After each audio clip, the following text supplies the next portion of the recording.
Welcome to the service of Thanksgiving for the life of Richard Hatton. Richard was a great son of this city, champion boxer, who inspired the lives of thousands of people.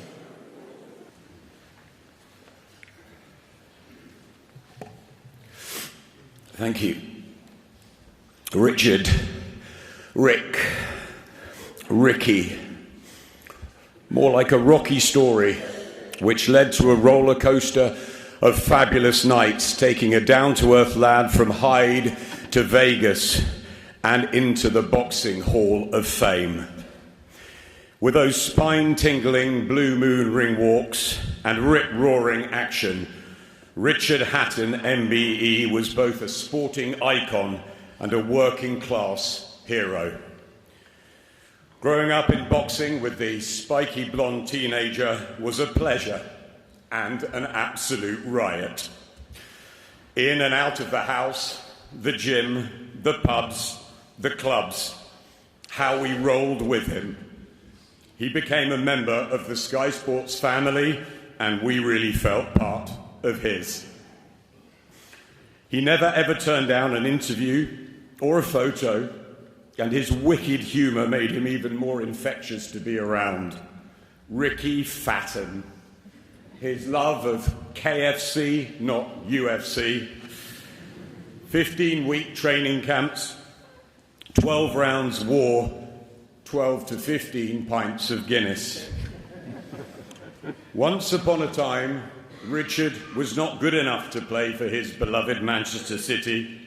He was an absolutely shocking carpet fitter. But boy, could he fight. Ray and Carol were at boxing shows everywhere, bringing both Richard and Matthew through the toughest of sports. With our brilliant cameraman Caney, many an evening we had at the Hatton household. Even when Rick moved out, he'd always chuck us his front door keys. Make a brew, he said. Make yourself at home. Nothing was a problem. Richard was a star young amateur, lifting an ABA title amongst many medals. But it was when he turned pro in 1997 that the show really began. Trainer Billy Graham told us he was the most talented youngster he'd ever seen, and promoter Frank Warren was then to guide him expertly to major honours. There was Billy's infamous body belt, along with Bobby Rimmer, Kerry Kays, Mick Williamson, Paul Speak, of course, and a support from a cast of fellow fighters, Stephen Bell, Paul Smith, Matt Macklin, and many others, including, of course, his own brother Matthew. Even Jamie Moore and Anthony Farnell always seemed to be near, both United fans and largely in other gyms, but they all loved Ricky. Frank and Sky were there from his debut in Widnes, and I remember him driving me around a few weeks later in an old banger. I asked him if he thought he would ever change when success came. He said, "Adam, whatever belts I win, just take them all off me if people think I'm too big for my boots."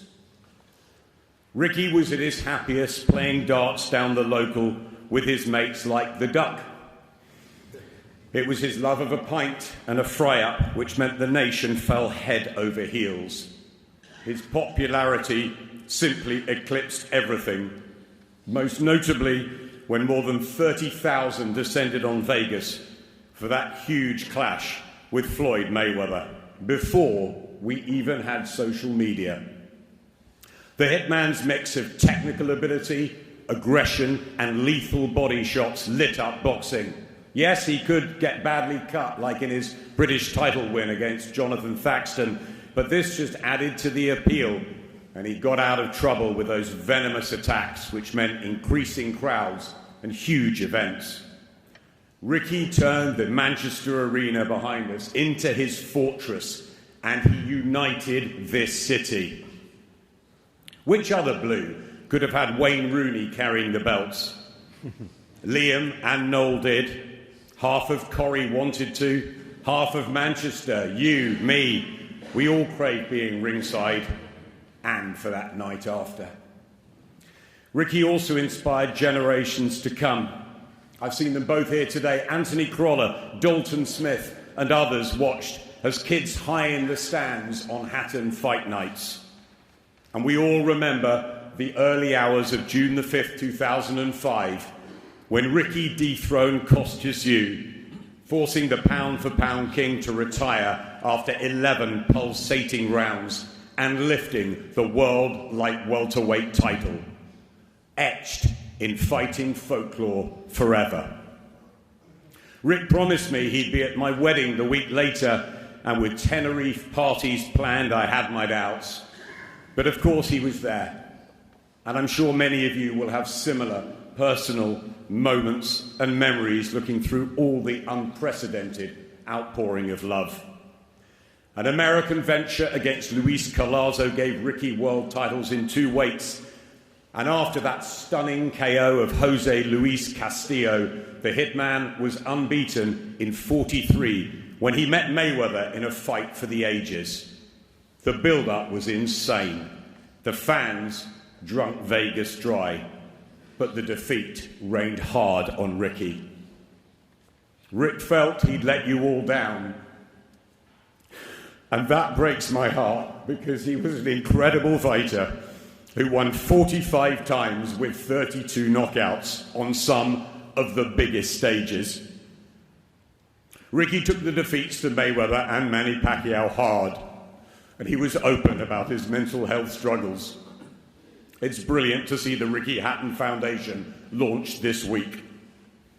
He became a promoter, a trainer, and a sensational after-dinner speaker.